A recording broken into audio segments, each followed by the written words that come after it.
C'est une allée qui se jette vers la mer, une allée aux allures de boulevard, dessinée pour être l'artère principale d'une station balnéaire, créée de toutes pièces il y a un peu plus d'un siècle. Cet axe est très large, cette allée des Acacias, c'est la voie la plus large de la station. Elle fait 27 mètres en certaines parties et 32 dans d'autres. Elle faisait passer les voitures hippomobiles, les voitures automobiles, mais également le petit train départemental. Le train et les voitures, en un mot, la modernité qui s'invite dans ce qui n'était en 1921 qu'une dune de 90 hectares.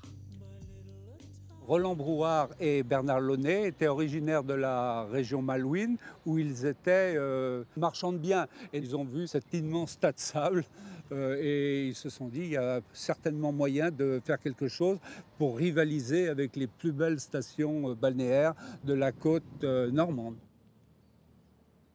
Tout est alors mis en œuvre pour attirer les Anglais et les riches industriels de l'époque. Le long de l'allée des Acacias, des hôtels voient le jour pour accueillir les premiers voyageurs. Le plus emblématique, l'hôtel des Arcades. Sur ma gauche, vous avez deux hôtels également, les Ajoncs d'Or, le premier, et les Dunes d'Armor. Des établissements pour la plupart depuis découpés en appartements.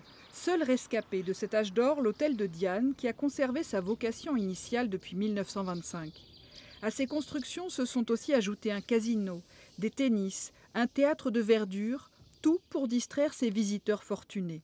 Des activités très éloignées du quotidien, beaucoup plus simples des habitants des environs. C'était des marins-pêcheurs, des Terre-Neuvois, des Picotous, les carriers, les paysans. Donc cette nouvelle population qui nous est arrivée, des sites industriels du nord de la France, de l'Est, de la région parisienne pour ce qui concerne les banquiers et des notables, et également de la région mancelle, effectivement, ça détonnait par rapport aux gens d'ici. Des locaux qui voient aussi d'un mauvais œil la construction de ces grandes bâtisses de style anglo-normand en granit et faux colombage, inspirées de Deauville ou de Dinard. Comme cette villa émeraude, dans le quartier de la Petite Californie, à quelques encablures de l'allée des Acacias. Bonjour Jean-Yves. Ah, ça faisait un moment qu'on ne s'était pas vu. Sois le bienvenu. Une villa dans la famille de Dominique Mélin depuis 1931. Il y avait eu beaucoup de publicité à l'époque sur Sable d'Or qui étaient faites à Paris, mais aussi dans le nord de la France. Et c'était l'époque où le textile du nord était une source de richesse. Et mes grands-parents en étaient issus et ils sont venus naturellement vers la Bretagne pour trouver l'air que leur médecin de famille leur avait recommandé pour la santé de leur fils.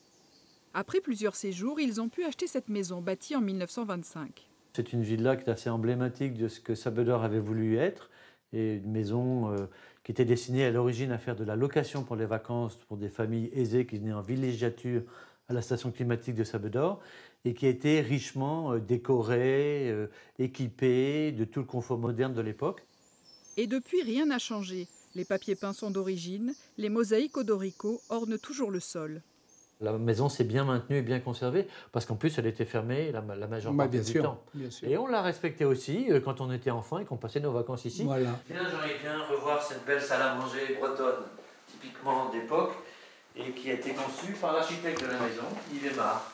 Yves Aymar, un architecte malouin très renommé à la Belle Époque. Le fondateur de Sable d'Or les Pins, Roland Brouard, lui avait confié un grand nombre des constructions de la station.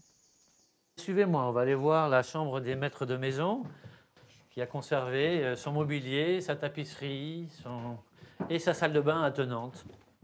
Ce qu'il faut comprendre dans cette chambre, c'est qu'il y a là un balcon, et de ce balcon, on voyait la mer. Toute la végétation qui est ici présente n'existait pas, c'était une dune, et on voyait très bien, côté ouest, la mer.